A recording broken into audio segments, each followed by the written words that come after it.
This is Curious Incident, a podcast for special needs families and your window into the world of special education. Special needs parenting can be challenging, and we want to make it easier by providing you with the resources you need to help your child. Let's delve deep into the world of learning differently with your host, special education attorney Adam Dayan.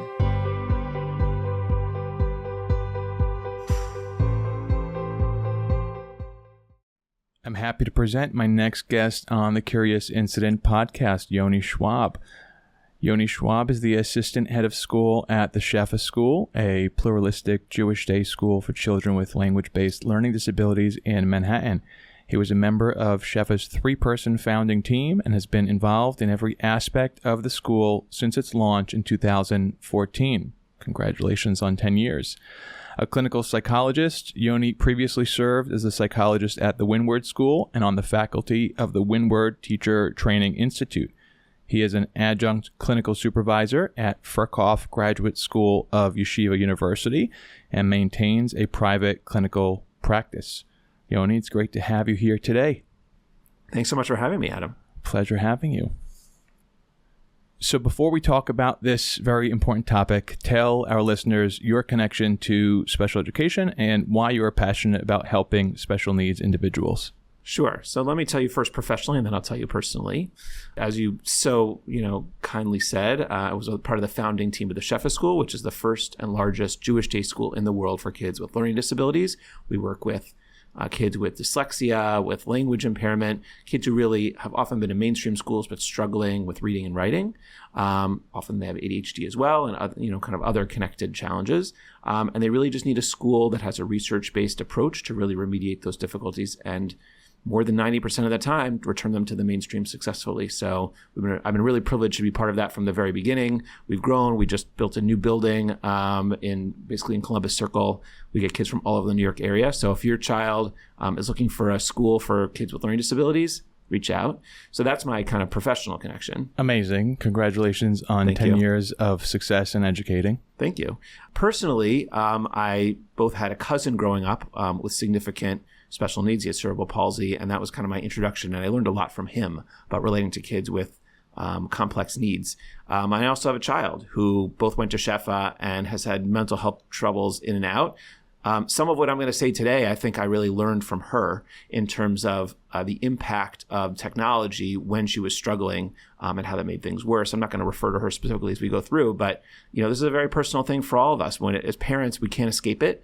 Even those of us who in theory know a lot and work with kids all day long, this is a really difficult challenge, and the kind of navigating the world of both learning disabilities and mental health challenges with kids is just very overwhelming and challenging. And so it's something that I know a lot of your listeners struggle with, but just know that people on this side of the microphone, we're thinking about it too in a very personal way. Wow. Thank you so much for sharing that.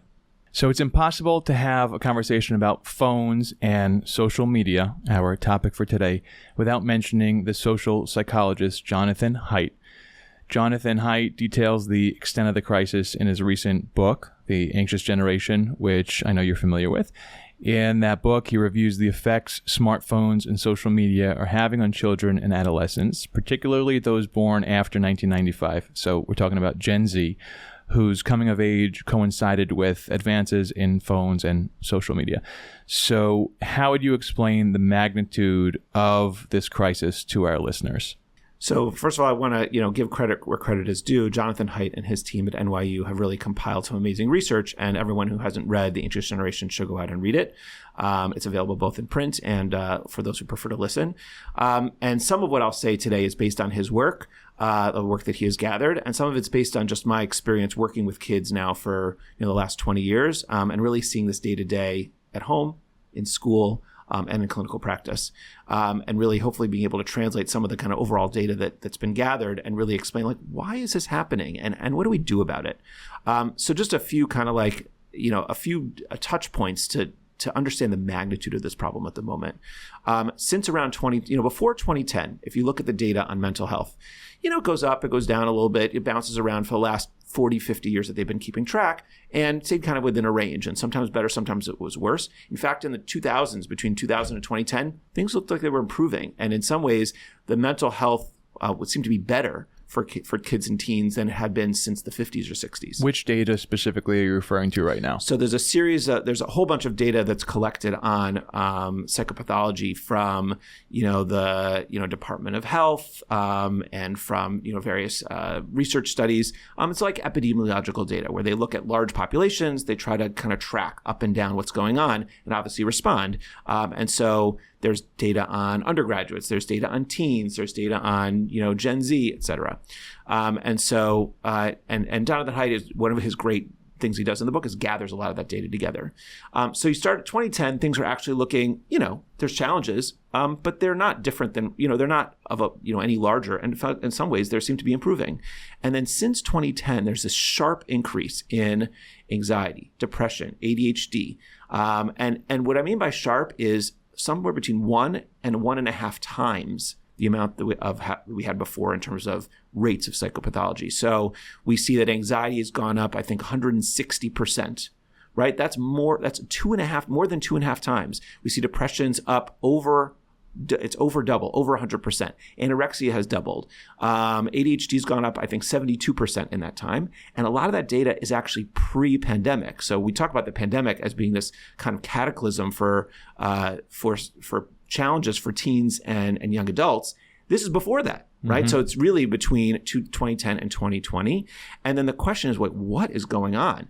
And so the researchers have spent a lot of time, and Jonathan Haidt in particular, to try to what are the possible explanations that could be going on?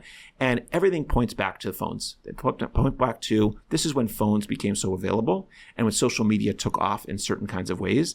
And they really try to rule out everything else. Now, I'll say, I'm sure there are many factors at play here, but it's a little bit hard to escape that phones were a major part of this problem. Mm-hmm. Wow. Very concerning, to say the least. So you mentioned some examples. Talk a little bit more about the ways in which this is showing up in young people.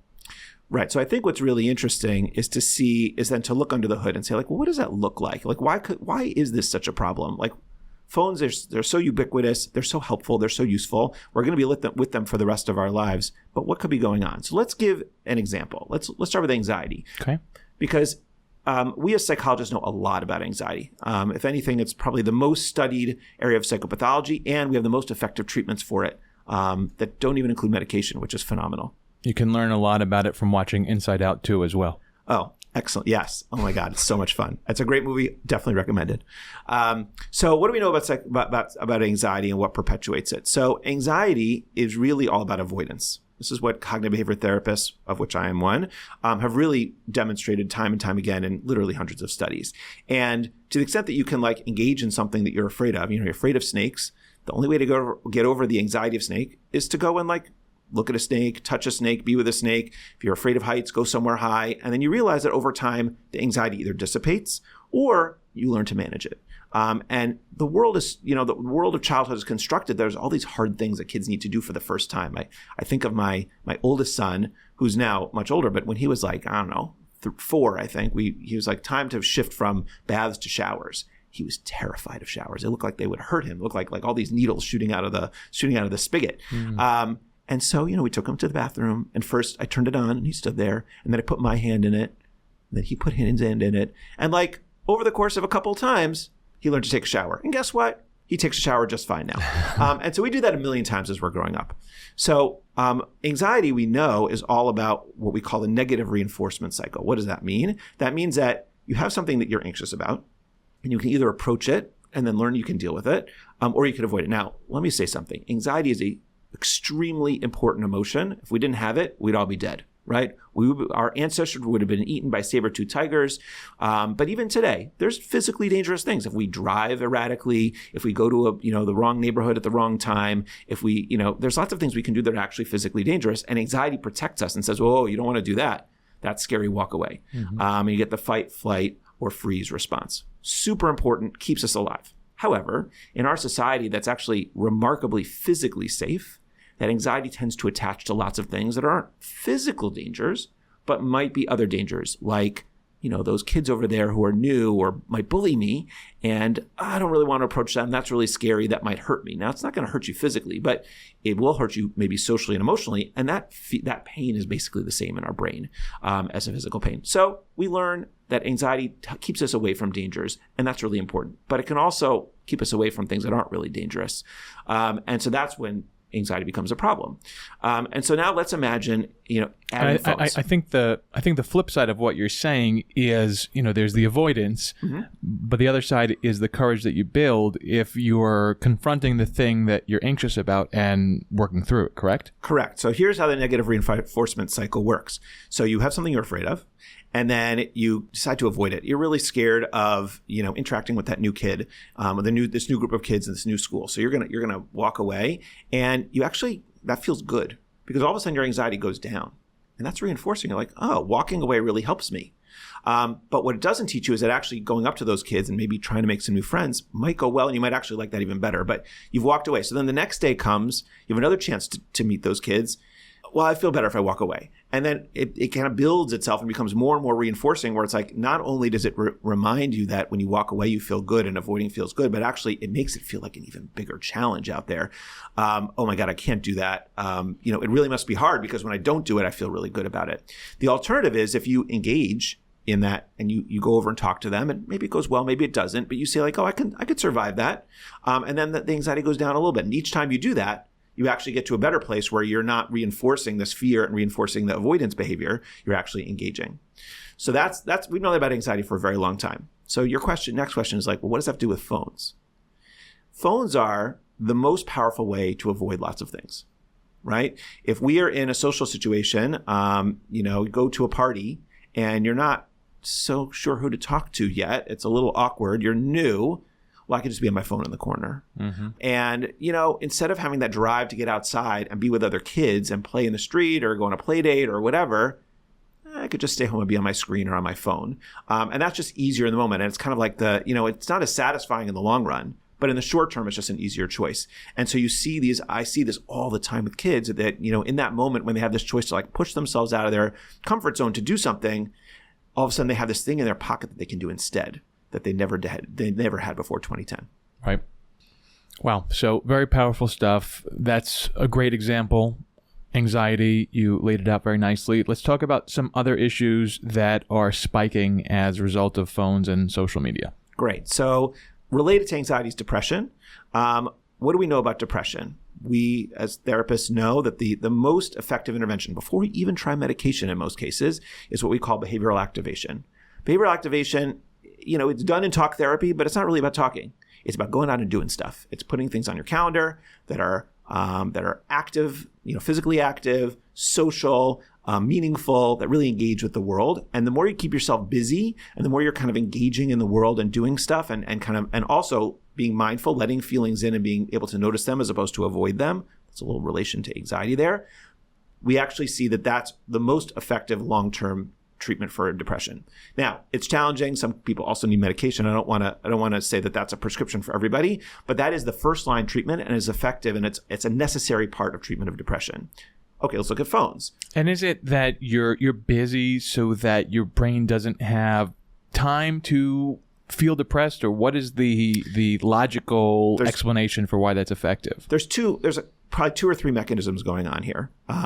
So one is just the act of being physical and social and meaningful improves your mood, right? Exercise really helps mood. It just does, because, depression says go lie in bed and don't get out, and, the world sucks, and pull down your covers and pull down the shades.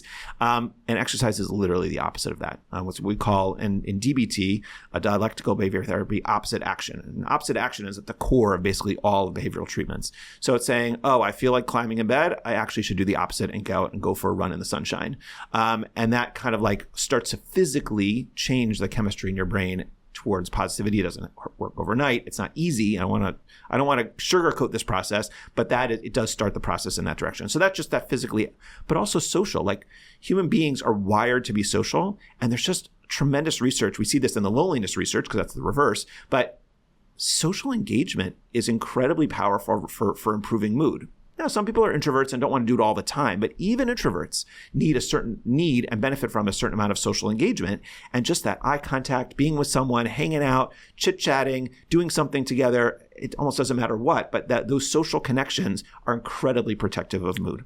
And one might think that social media is social connection. You think it's fooling you, or you're fooling yourself into thinking that you're getting that from your phone and social media, but it's not actually the kind of social, meaningful connection and interaction that you're talking about, is it? Right. So social media does have one real benefit here, which is that, or maybe a couple, but it can really open up a gateway to social interactions that's very powerful, right? You find kids who are isolated because they're a little different from the people around them, and they find a community online. Or, one time I was visiting a city and I need to find someone to stay with for the weekend, and I was able to connect through Facebook, and that it can, and I had a wonderful weekend with those friends that I might not have connected with otherwise. So I don't want to again, phones are complicated. They have really powerful pros and really powerful cons. We have to keep those both in mind at the same time and be really balanced about it. But so that's the first thing, is that yes, they can open those gateways, but actually interacting on a phone really does all the things about social life that's really hard, and none of the stuff that really benefits you, right? Because ultimately, what that social interaction is really powerful. It's being in person with someone. It's looking them in the eye and reading their body language. It's engaging in some activity together. It's sharing those feelings, and FaceTime can do some of that. And so that's actually, we think that maybe when you're FaceTiming with people and actually looking at them, I know my kids, when they FaceTime, they just kind of put it on the floor and they're kind of talking, but it's basically just a phone call. But if you're those are the most nauseating ones when you're on the other hand. Totally. And you're looking at the ceiling, you're like, why am I FaceTime right now? But if you're actually FaceTiming with someone, the example that's been given is, what's a great use of technology for a 2-year-old?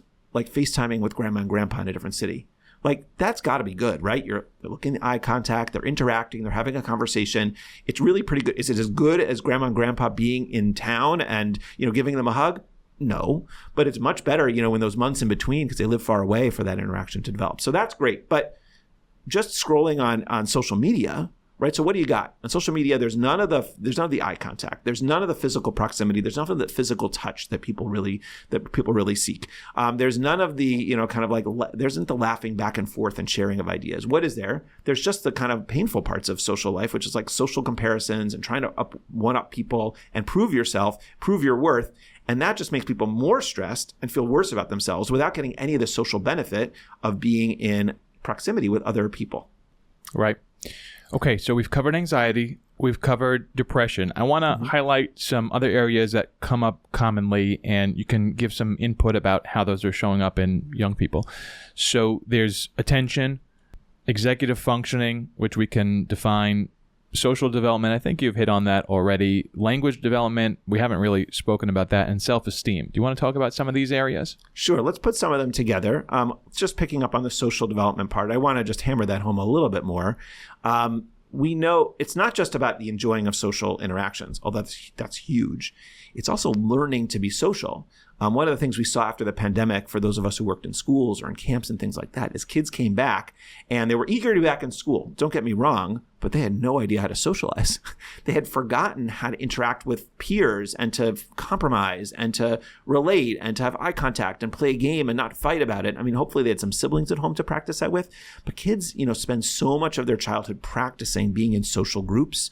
And if you just don't do it for a period of time, or you don't do it as often as you should, your social skills are stunted. So, and this is particularly hard. Yeah. And that's not news to me. I've seen that pop up in my legal practice, but it's still shocking to me that you can forget those skills, which you think of as so basic. And if you've learned them, if you've been practicing them, so established.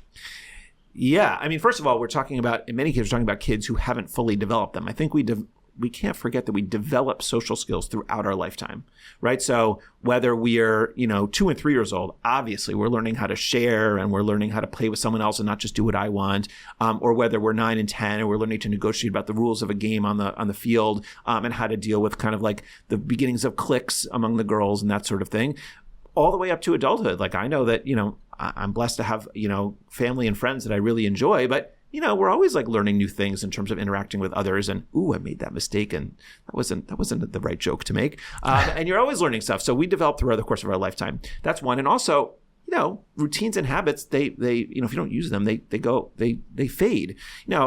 Thank God, I wasn't a young person when COVID hit. And so when I was able to reestablish friendships in a more frequent way, I was able to pick up on them. But we all got used to kind of being on our own a little bit, or just in our little bubble of like just a couple of family and friends for a while. And it was a little awkward when we came back. Now, as adults, I imagine most of us were fine. But now think about an 11-year-old, a 14-year-old, even a 20-year-old who lost a couple of years of real robust social interaction. And social interaction in those groups, for adults, we usually have a small group of good friends. Then maybe a larger group of people who are acquaintances with. But when you're those ages, you're often in these much larger packs, and teens, and that's socially, it's developmentally appropriate, and that's how schools are structured, and that's how camps are structured, and neighborhoods. And if you're just with a couple of friends, you kind of, or maybe none, or maybe it's just a sibling who's a different age who has their own quirks, you kind of start doing things on your own, and you get into habits of doing things on your own, and then that gets in the way of really being able to interact in a robust way and really kind of respond to others. What I saw a lot of was kids who just were very inflexible, right? Because they weren't used to having to take other people into account. They were just doing things on their own. They did what they want, and that was okay because they were on their own. But now they want to interact with someone else, and they're like, wait, I want to play Uno and you want to play Monopoly? Like, screw you. And they didn't know how to, and that was a silly example, but they didn't know how to like interact in those natural ways. And we're seeing, obviously, this gotten much better now that everyone's back in person. But let's now look at phones. Phones are a phenomenal way to avoid that kind of social interaction. And so during school, hopefully we don't have screens in our way. One of the things I saw even in our schools are one-on-one Chromebooks. The kids don't have phones, but they had Chromebooks in middle school. I would see them on their Chromebooks during breaks, and I'd say, oh, no, this is not working. We need them to be interacting, chatting, arguing, figuring out the whole social dynamic of 8th grade, which is not easy, let me tell you, but you got to figure that out. And so the more we have phones or we have other technology that mediate those social interactions, the harder it is for kids to do this, the hard job of practicing and reinforcing good habits of being with others. And so and there's really, we can instruct them all we want. You can send the therapy to teach them social skills, but I got to tell you, we can't do a fraction of what can be done, what needs to be done by just sheer volume of lots and lots of practice. And one of the data that we see is that even before the pandemic, the amount of time that young people were spending, and this is particularly kids and teens, less so adults, kids and teens were spending with peers was dropping precipitously. And that's really scary. Because that's, all those soft skills are what we need to live a life that's productive, to do well at work, but it's also what needs a life of feeling fulfilled and connected and building families and building communities that we need, as rather than being isolated. And we see it politically where people are just isolated in their little bubbles and then arguing more, but it's just the day-to-day life, so relies on, our humanity so relies on that deep social interaction. And this is really interfering with that. Okay. And you wanted to connect some of the other areas into this conversation, right? So the other things that we talked about, executive functioning, which is planning and executing, and language development, self-esteem, where do they fit in? Sure. Let's talk about executive functioning and attention. So let's talk about ADHD for a moment and just understand a little bit, again, from a psychologist's perspective, what it is, and therefore why it's so clear that phones and social media really get in the way. So ADHD is really a difficulty with self-regulation. It's a difficulty with directing your attention, directing your impulsivity, hyperactivity. We can go into a long conversation about why that is, but basically it's the brakes in the brain that say, wait, stop, that's not the best idea. Let's do something else. And if those brakes are weak, to a certain degree, that's essentially what we call ADHD. So you might be more impulsive and jumping in and cutting people off, and blurting things out or doing things you didn't really mean to do, and then you feel a little bad. And that happens with attention. Attention is actually just kind of like a secondary effect, which is that it's not that you don't pay attention. You pay attention to everything. You pay attention to the thing that's really most salient and interesting. Oh my God, look outside. There's a fire truck. That's so cool. Oh, wait, what was I supposed to be doing? Was I doing homework now? I totally forgot. And that kind of like regulation of attention is very challenging for a kid with ADHD. Okay, we've known that for a long time, and ADHD rates are pretty stable over time. It's very genetic, actually, this disorder. And so you see it stable across cultures, across countries, and over time until 2010. And then you see this rise. Not as, because it's so neurological, it didn't rise as fast as the emotional disorders did, but it still rose. And what do I think is going on? I think we all know what's going on, which is that all of our attention is being fragmented. If our brains are most interested in the things that are most exciting and salient, and kids with ADHD, it's just only more so. They have even more trouble regulating their attention or their impulsivity when something's really exciting. Now think about the phone. The phone is literally designed, I mean, they tell us this, to grab our attention as much as possible and to be the most salient thing in our environment. And if you walk down the street, you can see it, right? Whenever anyone's not engaged in anything else they must do, even sometimes when they should be, right? Like sometimes they're literally crossing the street and they're still on their phones. It is the most attention-grabbing thing, and it's always available to us. It's literally in our pocket, if not the palm of our hand.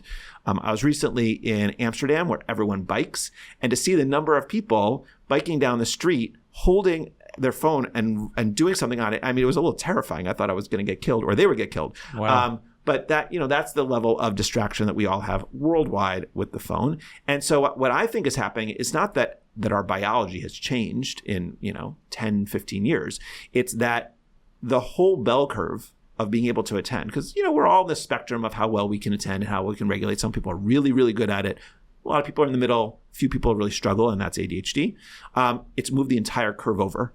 Right? So more and more people we're all struggling more to attend. Like I hear from friends who used to read novels, who are like, I can't pay attention to a novel anymore. Or I hear my kids who don't like watching movies.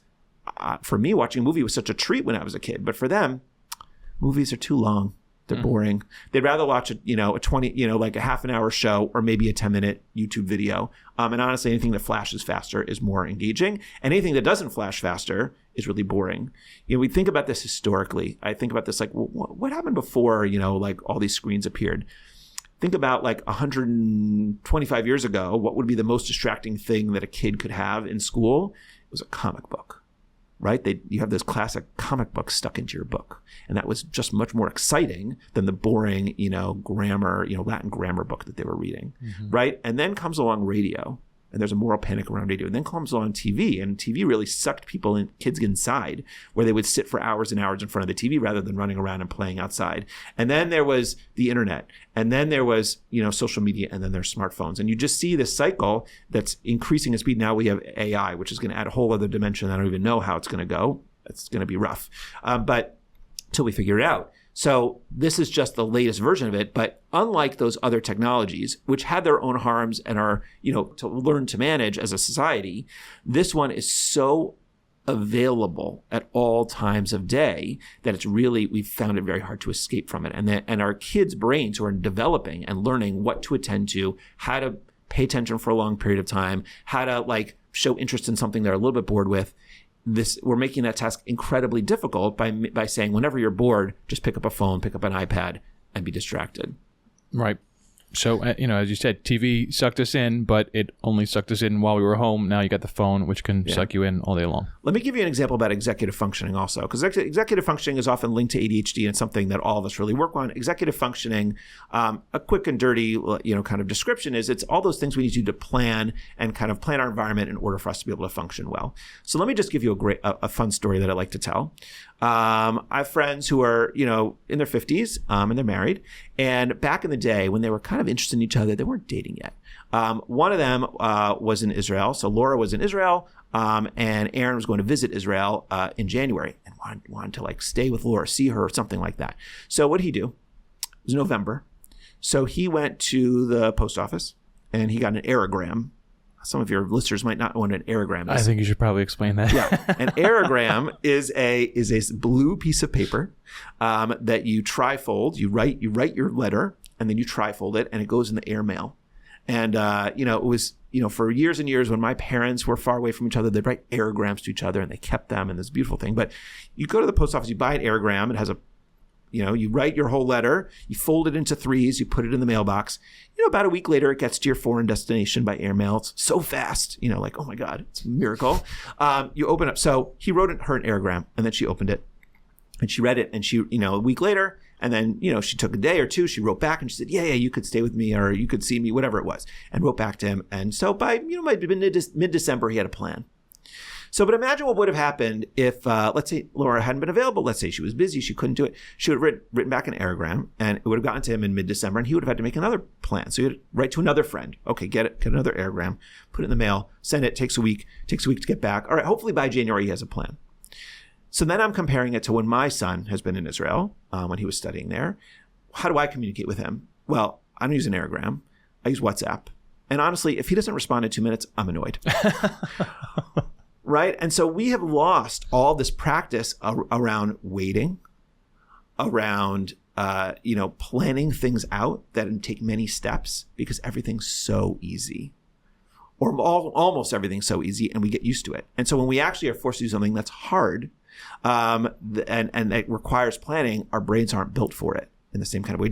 We just don't have that habit, that practice that we've been talking about. All right, that's a good example. Thank you for that story. So I want to move us along, and before I do, let me just ask, are there unique challenges faced by young people with special needs as opposed to young people in general, or typically developing young people when it comes to social media and smartphone use? So I think this is a really interesting challenge because on the one hand, there are some benefits that kids with special needs really have with technology. There are some kids who have significant communication issues, and technology really helps them to communicate in really kind of marvelous, miraculous ways, which is beautiful. Kids who may feel really isolated can, again, we talked about this before, but can use social media as a gateway to finding people in their community, and people might have a similar diagnosis or a similar interest to them, which is really powerful. So there are benefits. On the other hand, kids with special needs are often even more attracted to phones, iPads, screens in general than other kids, and are also more susceptible to their harms. So let's think about why. A lot of kids with special needs have ADHD. We've already described how ADHD is really you want to just pay attention to the thing that's most exciting and most interesting. And actually you can pay attention longer to things you're interested in than the average person. It's just things that are boring or really hard. And here you have a phone. You're like, well, I'm just going to do that all day. Or I'm going to game all day, or I'm going to be on social media all day. And they can sustain that attention to something that's salient, but to the exclusion of so many other things. Or they struggle socially, and being online really is a nice escape for them and avoidance to practicing and being in those hard social situations that are so challenging. Oh, I can just do it online, and I can just do what I want to do online. And then they become more and more isolated and miss out on even more of that social practice and more of that social opportunity that kids are doing. Those are just two ways that are very obvious. I would add a third thing that most people don't think about that I'm really concerned about phones is actually language development. We know there's this really interesting research literature about how language development is affected by how much language interaction a child has with adults growing up.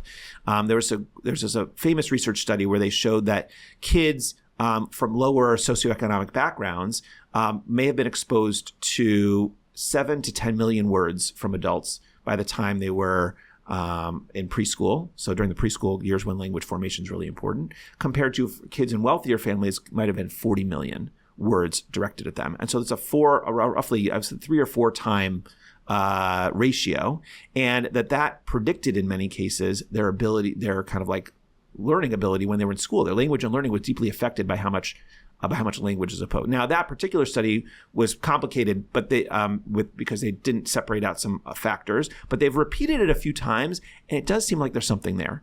And there's this real correlation or real prediction between how much time you spend interacting with adults or even other kids with language than if you just like kind of taking language from TV, right? Like if you're just listening to TV or watching YouTube video, that doesn't develop your language in the same kind of way, or maybe at all, as compared with really engaging with someone else in a back and forth conversation. Mm-hmm. And so, the example I give is like, now go into any restaurant that has kids in it. Look for the toddlers. What are they doing in the restaurant? All on their devices. Correct. So they're sitting around a table with, let's imagine, family, friends, lovely people, right? All there to have a social experience together.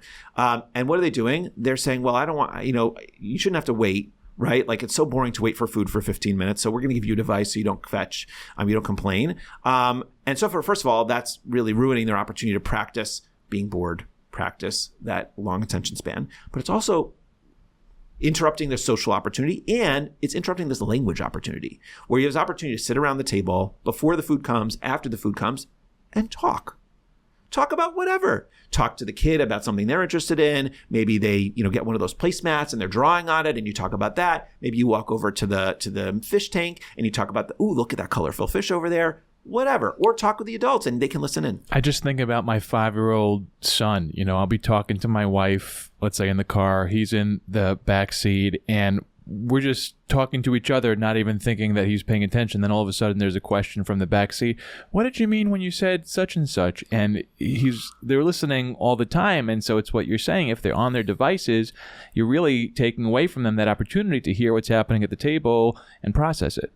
Right, and you might 100%, and you might think, oh, well, they're watching a YouTube video. Maybe it's educational, and they might get something from that. But you can't then ask a question, or you can't stop and say, what did that vocabulary word mean? Or there's no kind of there's a real learning that happens in that back and forth when your son asks you, what are you talking about? And then you have to change your language. You do it instinctively to really change your vocabulary and your language to explain to him on his level. And then he asks a follow-up question. That's a rich, powerful learning opportunity that we miss when we just put screens between ourselves and our kids. And by the way, that affects when they have the screen. It also affects us when we have the screen because we're not interacting with them and giving them eye contact and engaging with them in as rich a way as we could. Totally. Well said. So Jonathan Haidt's book details how smartphones and social media are causing what he calls the great rewiring of childhood, as children's lives are dominated by a phone-based childhood rather than a play-based childhood. I know you're familiar with his research. We've been talking about it. Can you provide an overview of this distinction between phone-based childhood versus play-based childhood? Sure.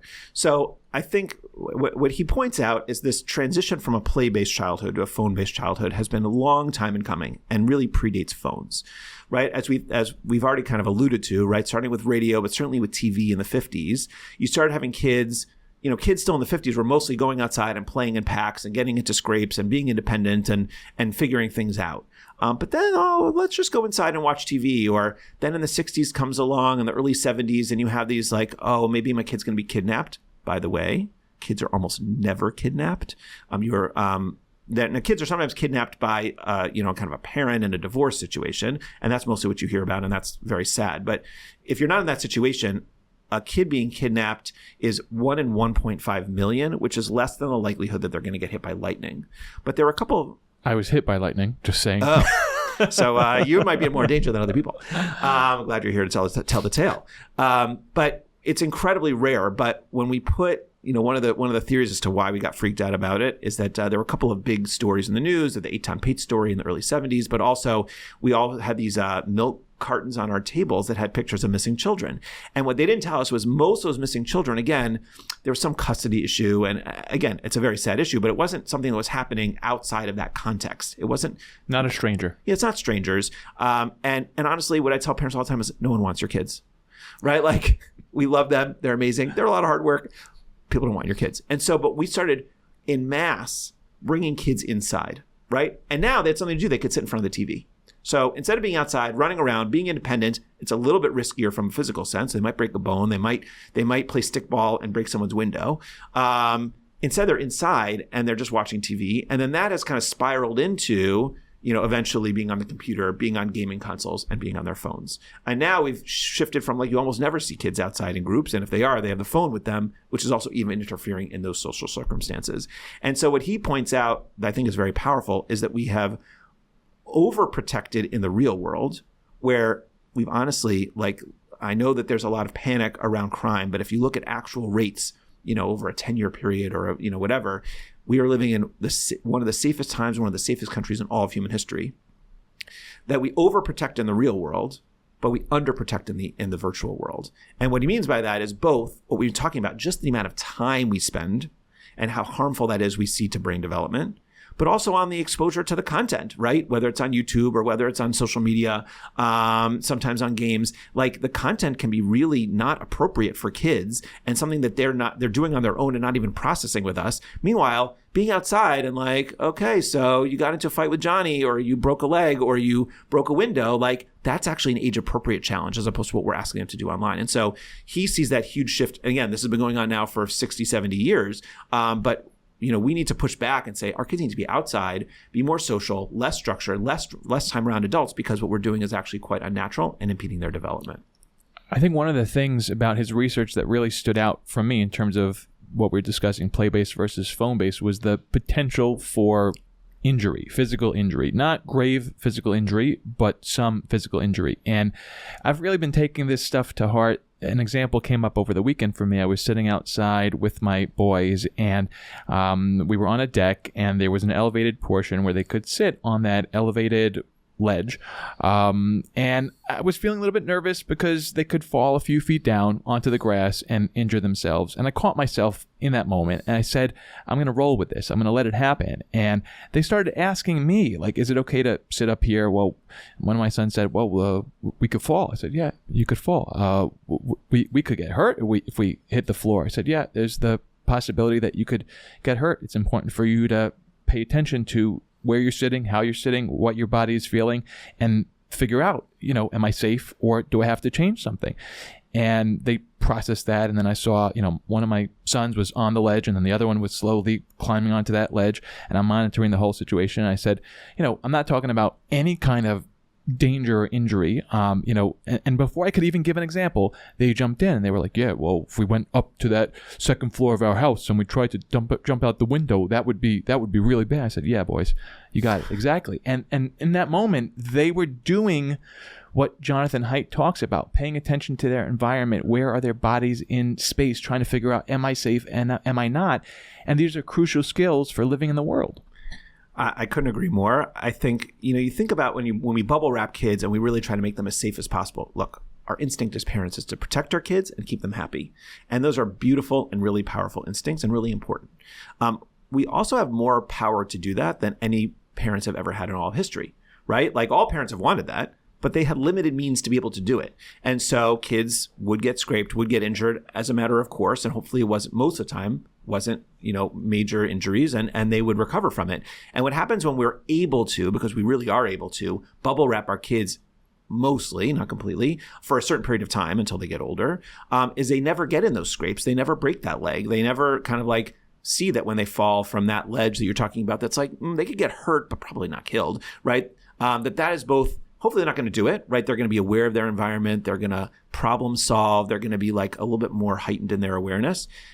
Or maybe they'll fall sometimes and they might actually get hurt and they'll be like, oh, I'm going to be more careful next time. But if we bubble wrap, they don't have any of that. They don't have the ability to plan for that, to prepare for that, to be aware of that. And even as crucially, they're not as resilient when it does happen, because what happens eventually is we run out of runway as parents. We're able to protect our kids. We're never really fully able to protect them, but we think we are. But when we get to a certain point, we really can't anymore. They're going off to high school and college, and they have to deal with professors, and they have to make mistakes, and they're going to get fired by somebody, or they're going to get dumped, or they're going to get into a car accident, and we're just not able to protect them in that kind of way. If they don't have the kind of like deep in their bones a sense that this is my responsibility, I'm keeping myself careful, no one else. I need to be thoughtful about my surroundings. I need to take this cautiously, and if I screw up, I'm going to get hurt. And if I do get hurt, God forbid I do get into a car accident that's hopefully not too serious, I can bounce back and get back in the car and try again. And that all starts in little ways when kids are little, and then you're constantly developing them. But if we take away the risk and we take away that problem solving, we are taking away their opportunity to be able to protect themselves for the long run. We're making them less safe in the long run and less resilient. And that, by the way, also triggers all the depression and the anxiety and all that stuff that we've been talking about. Great. I want to point to two resources that families who are interested in this piece, and this is a really crucial piece. I think that Jonathan Haidt does a beautiful job of explaining that it's not that we're just taking away phones or taking away screens. It's really about replacing it with something that's really valuable, this play-based childhood. And a couple of resources that I love. One is Blessing of a Skinned Knee, which is a book. I was just thinking that before when you were speaking. And yes, that's a great one. It's a great book. It's been around for a long time. I think it resonates now more than ever, so I really recommend it. And then he's really connected with Lenore Skenazy and Free Range Kids, which is a book that I've loved that came out, I think, at least 10 years ago. I remember reading it when it came out. I think it really lays out, and one of the things that she has done is built a whole movement around this is a communal challenge where we all have to say, like, we're all going to let our kids play outside. We're all going to send our kids in the subway. We're all going to take these risks together, because you can't really, there's only a limited amount you can do on your own. If you're going to send your kid out and say, hey, go play with the neighborhood kids in the neighborhood, but no one's out there playing, like, they're going to come right back inside. So you got to work with other families and be in this environment where we're all going to tolerate that. We're going to change laws. There's some really restrictive laws in some states around when you're allowed to leave kids alone or do things on their own that just aren't developmentally appropriate and come from this clear mindset of overprotection. And we need to relax that and recognize that kids learn to be more capable when we show them that they're more capable, which means that we give them more responsibility. And they have a partnership, I think it's called Let Grow. Let Grow, which I love so much, because it's a play on Let Go, which we as parents need to learn to do more of sometimes. Yoni, are there specific types of social media platforms or smartphone apps that seem to have a more pronounced effect on young people? I think the research is still out on that, really parsing it. But I'll give you a few things to think about as you're thinking about pros and cons of different types of technology that your child might use. And I'd say there's really a spectrum of harm out here, right? And we've been talking about that from the beginning when we were talking about kind of like radio, like, taking in audio or even music, is pretty light. Like when I'm listening to music on my headphones and I'm not interacting with someone, okay, that's, I'm losing out on a social opportunity. I'm losing out on some language opportunity, but like, that's a pretty light, it's not really, it doesn't have the negative impacts, I think, then kind of like hours and hours of social media and gaming do. So you can think about all the way from like just some audio input, TV, iPad, and then even within smartphones and all that, there's a range. So like, watching YouTube videos is different than kind of, getting into Instagram, is different than getting into X or Twitter. And so you have to kind of think about that spectrum of harm and recognize that, again, I want to come back to the point that unlike other dangers in society, we're not getting rid of phones. Phones are going to be with us for the rest of our lives, and they provide a tremendous amount of good and powerful things. And so we have to learn to live with them and not just demonize them. And so we have to recognize that there are different levels of technology. So what do I think is anything that's more addictive? I think gaming, particularly for boys, can be a little bit more dangerous. Just, we want to limit, it's fun to game, and it's probably not inherently bad most of the time. But if it takes over and pushes out other things, you have a problem. Social media, probably a way to connect for some people, but if it takes over and it really starts to be how someone defines themselves, and really they're spending a lot of comparing themselves to the social media, that's more dangerous. And then, to the extent that you just have this like this kind of like the addictive quality you can see. So for some kids, they can get on it. Most kids struggle to get off of it, but if they're able to reasonably, do a half an hour a night or something like that, probably not that harmful. But if they're really stuck on it, you see that that's much more harmful for that kid. Okay, so for parents who are looking at these criteria, how addictive does it seem to be for your child? To what extent are they doing social comparisons, exposure to inappropriate content? That's something that parents are going to want to look for. And is it modeling or reinforcing poor social behavior, which, now that I'm saying these out loud, are not always going to be readily apparent to a parent? Right. One of the challenges, of course, is that unlike other social environments that we as parents have always dealt with throughout history, right, where we could walk into a school, or we could go out, on our porch and see the kids playing, or we could go to our church or synagogue or community center and see what's going on. The kids have this portal in front of them that takes them out into the entire digital universe, which is incredibly vast. And there's wonderful things in there. There's a lot of just like regular garbage out there that's probably not bad, but just waste of time. And then there's some really bad stuff out there. And so we have to be really, really thoughtful at different ages about what it means to monitor, what it means to have communication with our kids around what they see, if they see something inappropriate, and what they're doing online. And that requires a tremendous amount of parenting and conversation and monitoring and working with kids so that they're safe when they're doing it. Let's put a pin in that for right now. We'll come back to it in a few minutes. Let's talk about isolation and loneliness. Both seem to have increased over the last decade since smartphones and social media came to the forefront, which, as we've been saying, is paradoxical because social media aims for connection. So how are isolation and loneliness affecting young people today? You have a unique perspective on this. I mean, from your work as a clinical psychologist, from your role at Shefa, from your parenting experience, how do you see it? It's so obvious, and people know this, right? I think we kind of like understand this intuitively, that when you're really engaged with your phone and you're in the online world, that's not going to help almost anybody's loneliness. again, it might be a gateway to being able to make a connection if you struggle to make a connection. Or, when kids text at night, that's a little bit the equivalent of what they would do when we would pick up the phone when we were growing up and go on the house phone and call, and everyone's arguing to get on the phone. And so, and FaceTime is actually a decent probably use of phones. And if you want to FaceTime with your friends at night when, you couldn't be out with them anyway, that's probably a positive, because you're, again, the eye contact, the interaction, the joking around, the body language is at least somewhat there.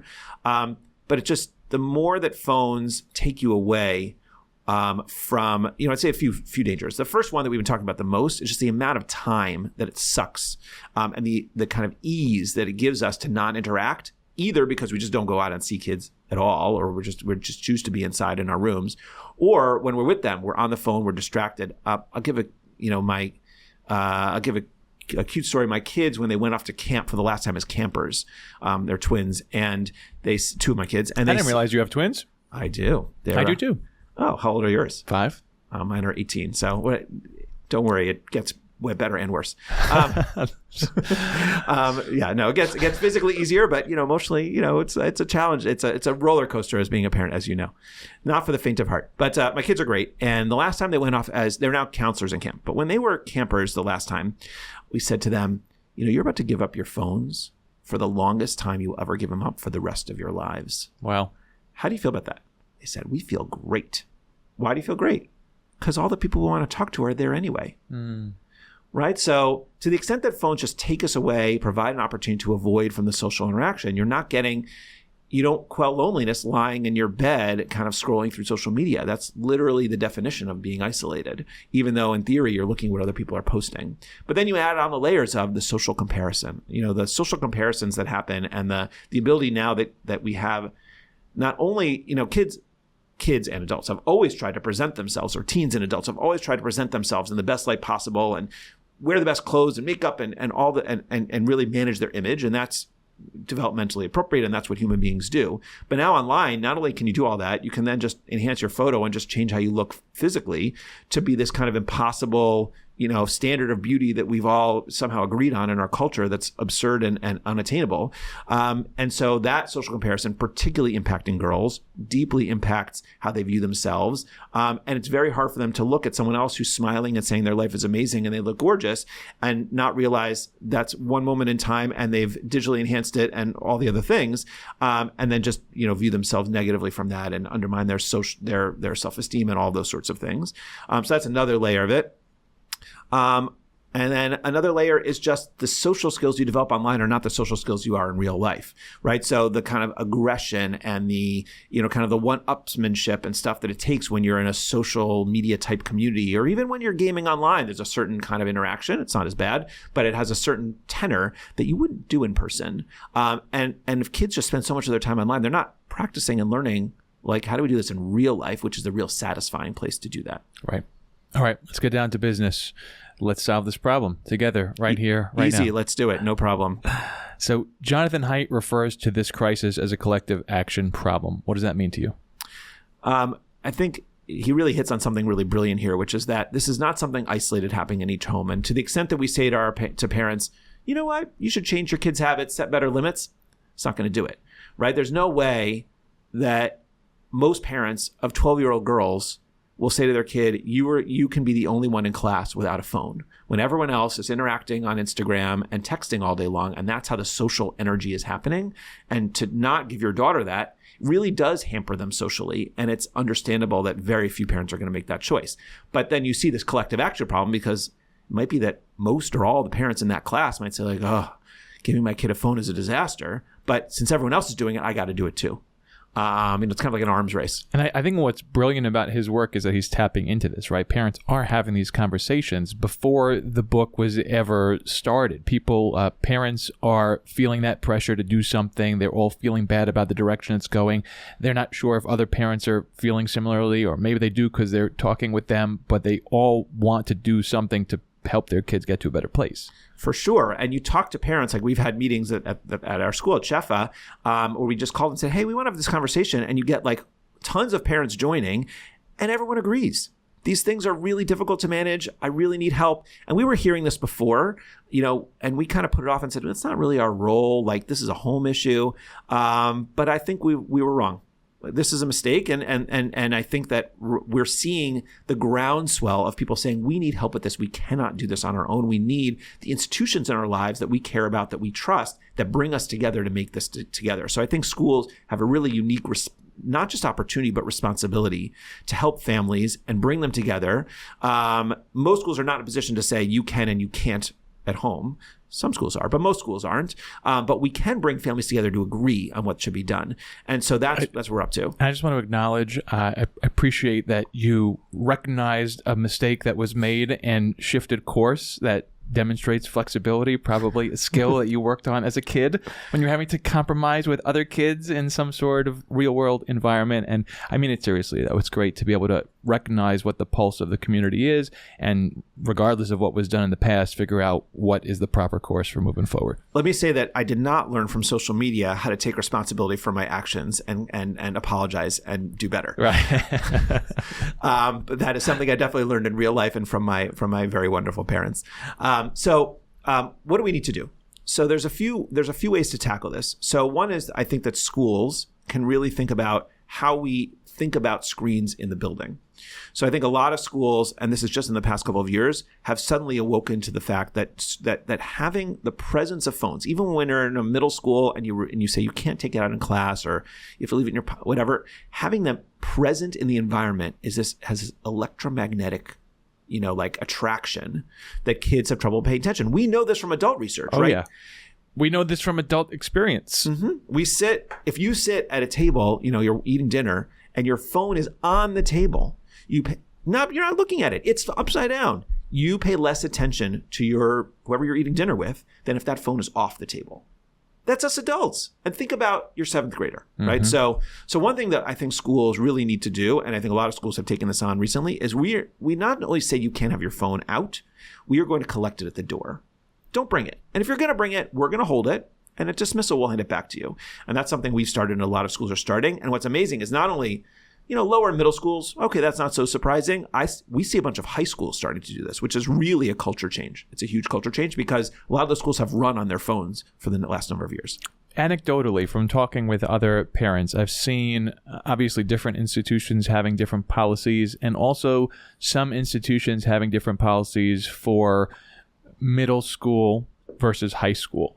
So you want to talk about a little bit, how are you attacking it in terms of the grades and when you take the phone away? Are there any differences depending on what grade they're in? Sure. So Shefa is K-8. And thank goodness I'm not in high school. Honestly, I'm doing a lot of consulting to schools right now. I'm traveling to LA to speak to a school. I've been to New Jersey. I was just on Long Island last week. So there's a bunch of schools I'm working with. I'm talking to a school in Florida. So I'm actually working with a bunch of schools that we're all trying to work together to think through this problem and how we're going to tackle it. And I have to say, I do not envy my high school colleagues. They have a much tougher situation because that's the developmentally appropriate time when phones could become more accessible. Those kids have had phones for a long time, so kind of rolling it back is really challenging. But I think there are still places they can play out, like, for example, collecting it on the way in. And there's one school in LA that I was speaking to, and they actually have a weekly meeting of the whole school. It's part of their model. And they found the kids who were running the meeting were annoyed that people were on their phones during the meeting. They took a vote of all the students, and they voted to put away their phone. They to collect their phones before they come into that room, which was kind of amazing to see kids. Kids know that the phones are getting in the way also. They may love them, but they also know how harmful they are. And so it's interesting seeing kids starting to really opt into some of these environments where phones are not available. That is really interesting. And I went to hear Jonathan Haidt speak a couple of weeks ago, and there were young people in the audience, and he did this thing, raise your hand if this, the phones are totally taking on over your life and your friends are always on their phones and, to the exclusion of talking to each other. And hands went up. So young people, high school students in the audience are recognizing this about themselves and their friends, that everyone's just on their phones all the time.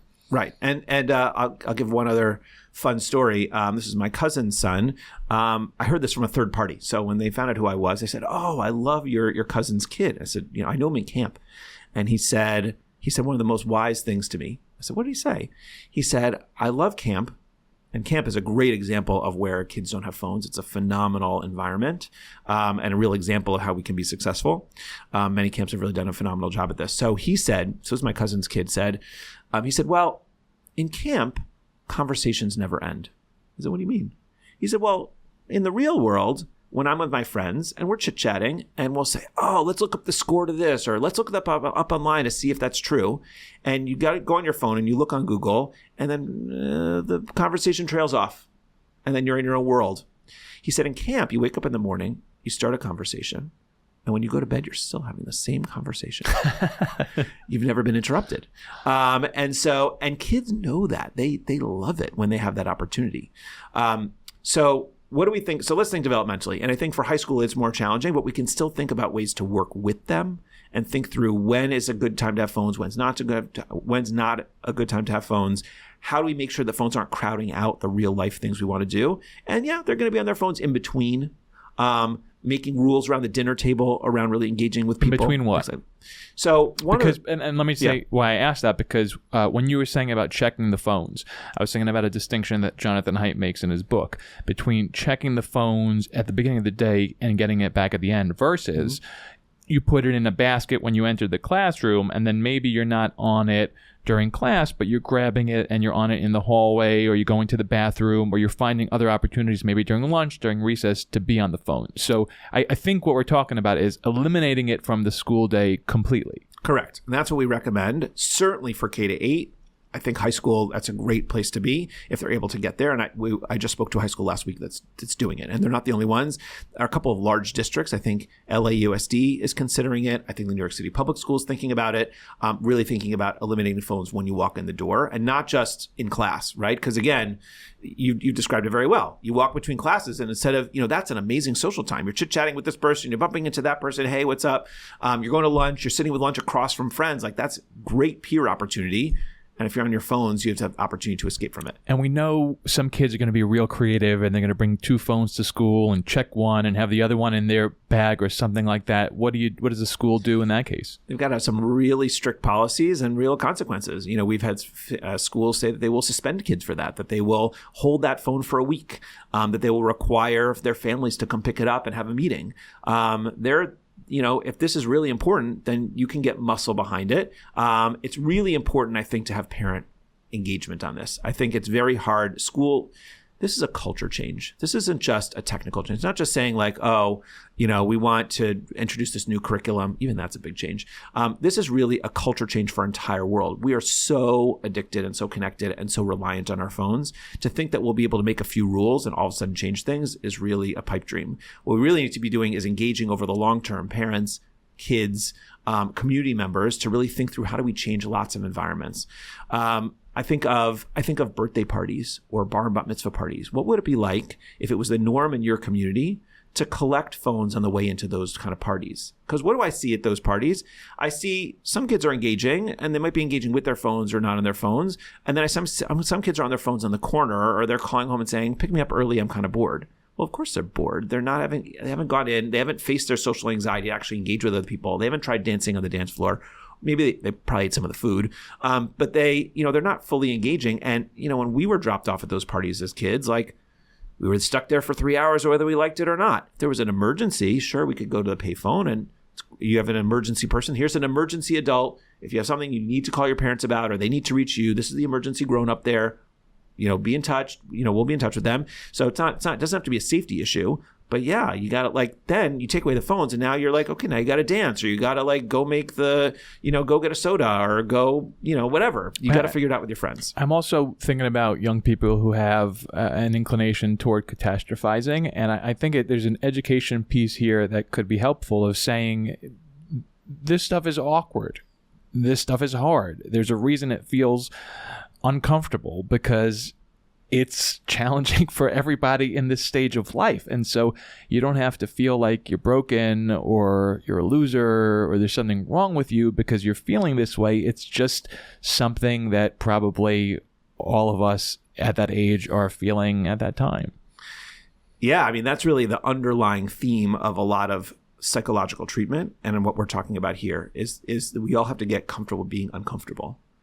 And this is a problem that's been going on in America since we, wrote the Declaration of Independence and put in it the pursuit of happiness, that we think that our goal is to do things that are, fun all the time, and that our stock as parents rises and falls with the momentary happiness of our children. That's a terrible way to parent, right? Because when we want kids to develop as kind and good and resilient and contributing and all those things, thinking about them being happy from moment to moment just goes in the opposite direction. It just makes you want to make them, give them lots of candy and make things easy and, pave the way and snowplow for them, as opposed to actually doing the hard things of childhood. And I'm not talking about making childhood any harder than it needs to be. It's pretty hard on its own, but not getting in the way of that struggle and that growth. And so to the extent that we, and that, think about the way we talked about anxiety, right? It's about, I'm uncomfortable with heights, or I'm uncomfortable with the social situation, and I can do it. Think about depression. I really just want to stay in bed and I feel really bad with myself, and I'm going to get up and go be social or exercise or engage. This is all the same thing. Which is where mindfulness comes in, by the way. Mm-hmm. Understanding what's happening inside of you and knowing that two things can be true at the same time. This is hard and I'm capable. This is making me uncomfortable and I'm going to do it. Right? Yeah, that's a dialectical thinking, which is incredibly, the more you look at the world and you see that two things that seem to be opposite are both true at the same time, and you have to hold them both at the same time, it really transforms your view of the world. I think of the power of the word and rather than or. Or but. Right. Rather than or but, you're really talking about and, right? And this is hard and I'm really uncomfortable in this social situation, and I can survive it. And it'll be over eventually. I feel really badly right now, and I'm not going to feel like that forever. I really want to stay in bed, and I know I can get up and do some of the things I need to do. Maybe not everything, but I can do some of them. So that's one piece of it. Mindfulness also, at its purest form, is about engaging in the present moment, non-judgmentally, which means engaging in the physical environment that you're in and just being present in the moment, not thinking about the future, the past, just being here, but also means engaging with our emotions non-judgmentally and saying, wow, I feel really uncomfortable right now. I feel anxious. I feel sad. I feel worried. I feel angry. And I can experience it and I can sit with it. And one of the things we see in depression, for example, is that people really are avoiding their feelings and trying to push them away. Or anxiety, they're physically running away from them by avoiding the thing that they find anxiety provoking. But if we're able to do the mindful thing and just engage and be there, and also watch that our emotions don't stick around. They come and they crest and then they go, is that we can really realize that we can live with our human emotions, not without them. I'll give you just an example of how this relates to phones. It feels like we've gotten a little bit off topic, but we haven't. I treat a woman who's a widow, and she really misses her husband, understandably, and so we're working about her grief. And she keeps Shabbat, right? She's Jewish, she keeps Shabbat, and she said to me once, she's like, Friday night's the hardest time. So why is Friday night the hardest time? That's when you're social, you're not working, you work really hard during the week. She said, but that's because when it comes down to it, I can't distract myself with my phone. I just have to sit with my grief.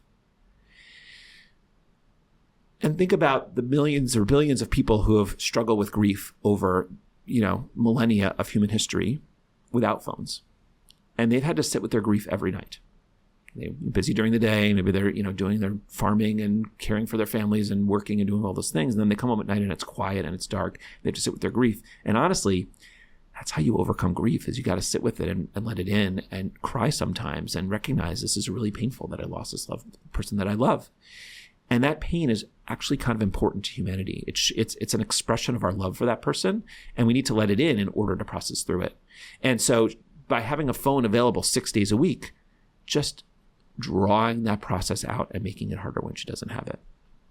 Yeah, I'm not sure whether the Jewish concept of Shiva is an example of feeling the grief because it's a 7-day period when you're mourning, or maybe a distraction from the grief in a way because you're surrounded by people and loved ones and you're not having that opportunity to sit by yourself and ruminate over the person you just lost. But it's a little bit of both, I think. I think that natural human tendency is to both. You can't be mindful all the time, right? That's just not, you have to plan for the future.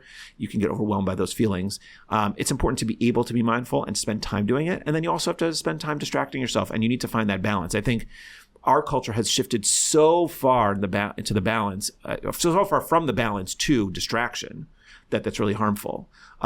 But you need both. So Shiva does both, where you both have this opportunity to really think about, and you see in Shiva sometimes talking about the loved one with other people and crying and really reflecting on them and really being in the moment. And then other times where people are laughing and joking and talking about other things. But we go back to that piece that we talked about, how powerful social interaction is, right? So you're getting two very powerful things at once. You're getting some mindfulness and being with the grief. You're also getting some distraction, and that balance is important. And you're getting that social boost of being around other people who care about you and are holding you. And that is incredibly powerful to hold you and hold you together during that time. And hopefully, extends. But a lot of people say that the week after Shiva is the hardest. Right. Yes. So hopefully we extend that out and we don't just disappear the day that Shiva ends. Okay. I just want to bring it back to something that you said before. I know that you're consulting with other schools, and you're also leading your school through this crisis. And there's a difference between students who have had phones for a while and students who haven't gotten them yet at all. So those are different kinds of situations to navigate. Do you want to speak a little bit to that? Yeah, let's start young and go old. I know we started with high school. Let's put them aside for a moment. Simpler. Let's start with the younger kids. Let's start with even preschool kids. Preschool kids, there's very little amount of screen time that kids in preschool age is healthy for them. If they watch half an hour of a video once a day, that's probably fine. But really, those kids need to be developing language, developing social skills, interacting with the world, playing with physical objects and making a mess and trying to, pour things and get in the dirt and all those wonderful things that preschoolers do. They should be doing that the vast majority of the time. And so, unfortunately, screens, one of the things is I would really hope that preschools have just almost no screens. It's just not a thing that's going on.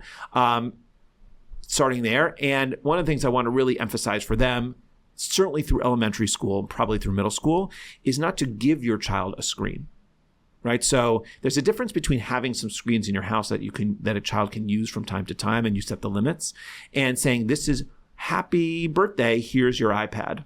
Because then they feel like they own it. There's some research about this, that when they think they own it, then the default is they can have it whenever they want, unless you tell them they can't. As opposed to when it's our device and we say, I'll give it to you at these, appropriate moments for a little bit of time. And so don't give them a device. So that would start that way. What can we do now? Let's go up to lower school. Lower school, still no phones. The Jonathan Haidt's recommendation is no phones till after 8th, basically till high school, which is really not where people are right now and is incredibly challenging. I want to call out that I read an analysis by a researcher, a pretty prominent psychology researcher, who analyzed his book and say, some of his claims from a statistical standpoint, because it's correlational, it's not experimental, are a little bit, he's pushing the envelope in terms of what he's saying that he can prove. And then I kept reading it. It was really reasonable as a researcher. I was trained that way. I think that her criticisms were reasonable. And I was interested in what she said. Well, what do I think I'm going to do with my kids? She said, well, I'm basically going to follow everything he said because it makes perfect sense.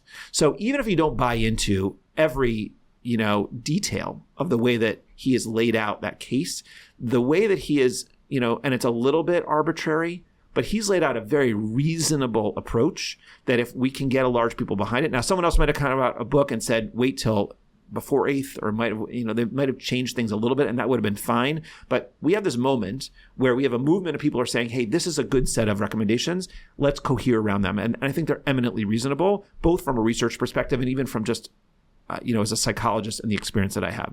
So he recommends no phones until basically high school. What does that look like?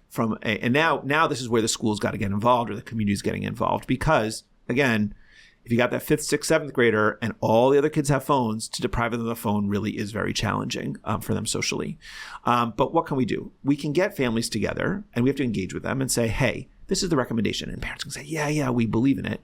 Now we got you all to pledge or to agree as a group that your kids are in 3rd grade now, but as a group, this 3rd grade, we're not giving them phones until they're in high school.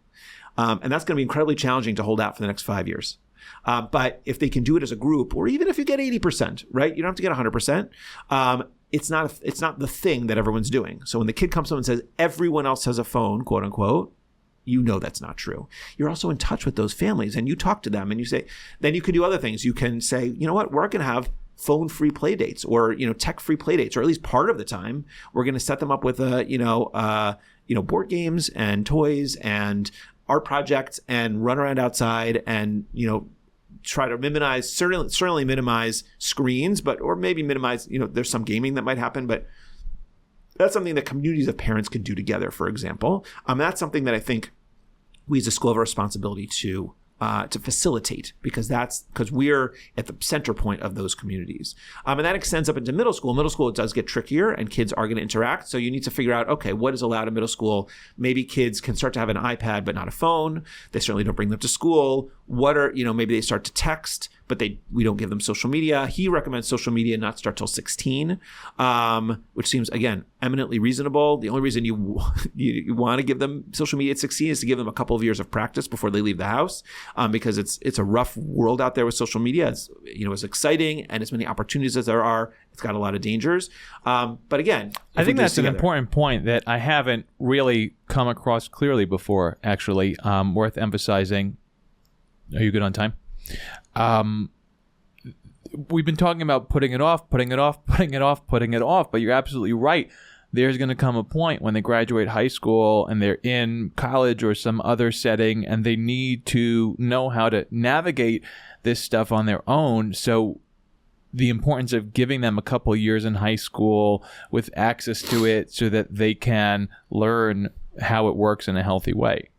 Yeah, I think it's really important for us to acknowledge that this technology is here to stay, and there's a lot of good it does for us. And I think we have to acknowledge that to ourselves, and we have to acknowledge that to our kids, right? I think there's a tendency for us all to be on our own phones and love it or hate it, but we do it all the time. But then to tell our kids, this is bad, you shouldn't do it.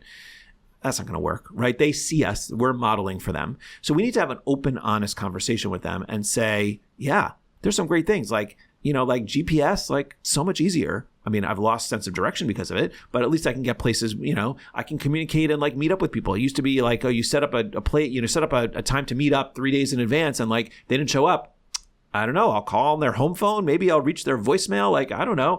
But now you can find people in 2 seconds and meet up with people. So there's I love Google Docs. There's a million things that are really helpful, and we're going to acknowledge that.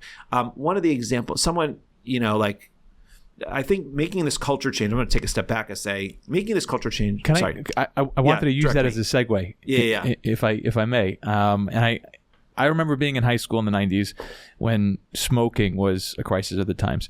We were forced to watch videos whose images still haunt me. Lungs black from tar, tongue and throat rife with cancer, voice boxes inserted in the throat. What's the modern equivalent in schools as far as educating young people about the harms that come with excessive social media use? In Jonathan Haidt's verbiage, a phone-based childhood. And what can schools be doing to educate students about responsible technology use, which is what we were just talking about, right? Giving them a couple of years to learn how to use it responsibly before they go off into the real world. I think the smoking analogy is really powerful, and it's something that a lot of us have come to independently. I know you asked the question, and I know in our preliminary conversations it was on your mind, but it's something that I've been thinking about, and I've read other people are thinking about it, all from their own perspectives. And we can learn a bunch of things from the process of really smoking, which over time has really been effective. We're at about 11% smoking in the United States, down from somewhere in the 40s. In the 50s, something like that. So it really has been effective. But the interesting question is are those scared straight tactics effective? The answer is probably not. There's a tremendous amount of psychology research that we don't have good self-regulation when we're scared. It doesn't really work that way. And in fact, from the Surgeon General's report in the early 60s, the rate of smoking actually went up slightly in the next decade, which is crazy to think, right? After we learn, it's going to cause cancer, it's going to shorten your life, it actually went up because you can imagine why. First of all, people might reject it, or they might say, oh, that's true, but it's hard for me to quit. And also, when something's forbidden, it's even more attractive, right? So when we see that with ourselves, we see that with our kids, that things that are forbidden are even more exciting. So that's probably not the main tactic. I think we need to be honest about the harms and talk about them, but our way of changing behavior has got to be a little different. We really have to think about this as culture change. And my read of how smoking changed was not because of the Surgeon General's warning. That might have triggered a process at the beginning. It really became when we started to think that it was gross, right? When we changed not our cognitions about it, which have very little influence on our behavior, but our emotions about it. And we said, ew, you're going to bring you're going to bring a cigarette into my house? Like, and then it's going to smell bad in here. Or like, I don't want to be in a restaurant with other people who are smoking. And it became kind of like uncool. Like smoking was super cool. It got a lot less cool. And Disgust is a powerful emotion. Mm-hmm. And so that's where we need to go with phones, but only to an extent. So that is a limited. So the problem is, if cigarettes had never been invented, like the world would be a better place. Like there's very little social good that cigarettes have done and tremendous amount of social bad. And like if they weren't here at all, we wouldn't really miss them. That's not the case for phones. Phones are not like some terrible drug that if we could just get rid of heroin, like, the world would be a better place without heroin for sure. It's not like that. Phones are incredibly powerful and do a lot of good. And they are built into our culture in a way that actually a lot happens and we're not going to be able to escape them.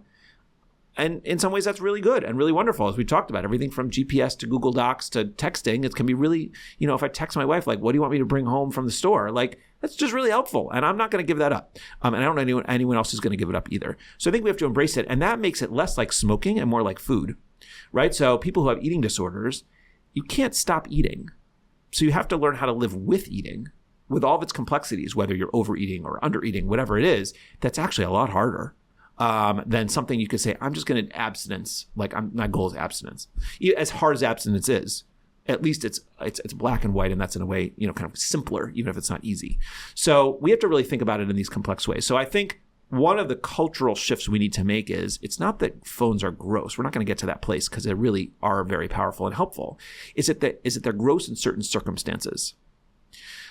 Here's where I'll give an example of where my community has been pretty successful, which is around Shabbat. So I am a Shabbat observant Jew, which means 25 hours every week, plus other holidays. There's just no phone use among a whole bunch of other things we don't do.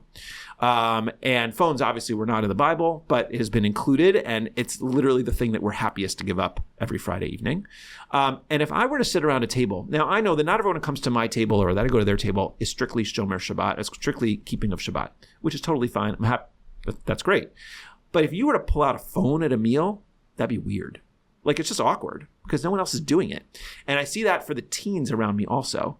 I heard a funny quote from a Hillel director. So Hillel's Jewish organizations on campus. And he says, I know within 3 minutes of talking to a freshman whether they keep Shabbat at home or they have Shabbat dinner. And you're like, how do you know that? He's like, if they can engage with me for 3 minutes without looking at their phone, I know they're used to sitting around a table on Friday night and having dinner with their family, which is incredibly powerful. So creating a spaces in our life where just being on your phone is gross and weird, and you wouldn't do that. It's shameful. Now, shame has gotten a bad rap, but imagine that extended to the playground, right? You see parents interacting with their kids, and half the time they're holding a phone. But what if they were just... It was kind of gross to have your phone out at the playground with your kids. Or, while you're sitting at a dinner table, you don't keep Shabbat. Not everyone's going to do that. That's totally fine. But it's gross to take out your phone in the restaurant. In a restaurant, that's where you're engaging with your family and friends that you're most excited to sit with. That's just weird. Like, why would you do that? When we get to that point when we have that disgust, shame, kind of embarrassment for doing that stuff, it won't eliminate it for sure. And there's moments when phones will come out in those circumstances, but it'll be something we do a lot less. And that kind of culture change is going to take a really long time. Okay, so Shabbat is a great example. You gave the example of summer camp earlier. Are there any other spaces where we as a society have successfully put away our phones? Not many. I think of retreats, and I think of my son is going on a gap year, and they said this coming year, a different son, and they said that they in the fall take them on a 3-day camping trip, and they collect their phones beforehand. And they were happy to tell us that at the end of that 3 days, every kid thanks them. It says, I've never had the more natural kind of interactions. So these are expensive, highly, you can't do, they're like rare opportunities to be able to do that sort of thing. So what I encourage people is to find ways to build into their regular routine spaces where phones are not available. If you keep Shabbat, that's a natural place to do it. A lot of tech executives in Silicon Valley take what they call a tech Shabbat. They may not be Jewish. It's not about Jewish. It's about, I'm taking 24 hours off of all of my devices. These are the people who designed the devices, and that's why they know it's so important. Mm-hmm. So doing that, finding times in your evening. I know I've heard of families where during family time, like from 6 o'clock to 9 o'clock, when there's dinner and baths and homework and all those things, like the parents just say, I'm not on my phone, or I'm putting it away, and the kids too. And so really finding rituals in your life of when phones are not available. You want to meditate every morning for 30 minutes, build times in your day when it's just not part of it. And so those habits. We're not very good at humans at self-control, right? When we say, I'm just going to muscle through and limit it, we almost always fail. That's why diets are so hard for us to follow through on. We have to create different habits. We have to have different food in our house in order to eat healthfully, not just say we have self-control when I open and see the ice cream. So talk some more about hacks. I think that's what you're alluding to, hacks to work around the inadequacies of the human system sometimes. What are some other hacks for doing what you're saying? Think about chain. One of the kind of what comes out of the research of habits, one of the things is chains, is creating these chains where when something happens, it happens regularly in your life, you then follow through with a bunch of other actions just as a routine. And it's hard to build the routines, but once you do, it's not so hard. For example, I'm a very routine-driven person at night. So when I go up and I brush my teeth, I always brush my teeth, I floss, I take medicine, whatever I need to do, I don't have to think it through. It's not oh, what do I have to do next? I always do the same steps in that ritual that I need that help me take care of my, my health and my teeth and all those sorts of things. It's a silly thing, but we do that all day long. We have all different things. I talk to people about, if you don't want to lose your keys, make sure that you always put your keys back in the same place. When you get on the train, make sure that your train pass always goes in the same pocket. Don't fumble around every time. Have a routine of how you do that. And then you don't spend a lot of brain power thinking about it. And actually, that's how we do things most effectively. So that's how you think about phones also, is what are the triggers and routines in your day of this is a phone-free time? For example, if you commute on the train, you might say, you know what? I'm going to commit myself that when I'm on the train, I'm going to read. I'm going to bring a book, bring the newspaper, something on actual paper, not on your phone. And I'm going to put my phone away, turn off the notifications. I would say, by the way, turn off notifications. That's a great general practice. Hold on, let's put a pin in that one. But I get on the train and I'm going to always read in the morning, and rather than watching something or texting with whoever. And then that might be half an hour or 45 minutes of just reading a book. Or, and think of all the language and all the learning and all of the extending your attention span you're getting in that 45 minutes. And look, the rest of the day you may sit in front of a computer. That's your job, but you've at least made a space. So let me come back to notifications since I came up with it. I'm just going to say real quick, one that I came across was when I'm in the elevator, I'm not going to look at my cell phone, and I've adopted that one. Amazing, right? So for me, it's when I look at an elevator, my challenge is I always think should I take the stairs? And I work on the 9th floor. My office is on the 9th floor, and I try to walk up 2 or 3 times a day. So that's my trigger of I'm at the elevator and I'm am I in a rush? Do I have an excuse to take the elevator? Okay, I'll take the stairs. So, we all try to build these habits in, and I've been doing it for a few years, and now it's okay, I'm going to take the stairs. And I don't love it, but I still do it. Nice. Notifications. Okay, so there's been this amazing research about how many notifications we get per hour per day. And this is one of the reasons why we need to take phones away from kids and not have them in their pockets during the school day. But honestly, for us too, right? I see my friends I don't get notifications for emails. I do get notifications for texts, but I can go back to my email and have 20, after we have this interview, I'm going to come back and I'm going to have 30 or 40 emails. Thank God I'm not getting notifications because I'm here with you. We're talking, we're, engaging, I'm fully present as much as I can be. And then later I'll have to deal with it. But those notifications, they distract us. They totally interrupt our flow of attention. They prevent us from doing any real deep thinking or really any real deep socializing. And so there are moments to do that. And I got to be on my email later and I'll spend time doing it. But I don't need to be notified every second. The vast, vast majority of things that come through are not urgent. If someone really needs to reach me, they'll find me. So really turning off notifications is another huge hack that I think we could really minimize what we really need to hear. I just signed up for a new app and, it's reminding me that there's a sale. Come on, I don't need that. Yoni, are there any programs you're aware of that have been rolled out and shown success? There have been a handful of small studies where they have tried to eliminate phone use or have kids give it up for a month or families give it up for a month or some period of time. And those have shown some actual benefits. They actually have seen some really positive benefits. mood to connection to all those things. They've been relatively small scale, and I think there's going to be a lot more interest in really building that research out. What I do see right now is a lot of schools really trying. I mean, I think in the past 6 months, the energy around this is really kind of crested, and it's really become a movement. And so it's hard to see schools not addressing this. And so I'm one of the really important things that we're doing is this is a collective action problem, not just for families within a community, but across communities, because kids go to multiple schools and they see what's going on down the street. And to the extent that schools are now working with each other, it's kind of like, it's not like, oh, well, we have one tech policy here, and if we go to this other school, it's going to be totally different for the siblings. No, like we're all kind of doing the same thing together. And it's going to be interesting to see how effective we are and then to really measure those outcomes. That's encouraging. Do you agree with Jonathan Haidt that religious and parochial schools are specially positioned to address these issues communally? Oh, 100%. I am biased as someone who runs a religious day school, but I see really deeply at Shefa and the other schools that we are connected to, which is many of the Jewish day schools, how natural this is for us. Right. So first of all, we have practice, as Jewish schools and having things like Shabbat as a factor in our families' lives, many of them. Summer camp is a big thing that our kids go to, and we see, religious summer camps really leaning into this. But it goes really deeper, right? Because every religious tradition has ideas around mindfulness, often through prayer. They really build. All religious communities build really strong social bonds and really privilege that. They really encourage you to come in person and volunteer and do good works and kindness for others.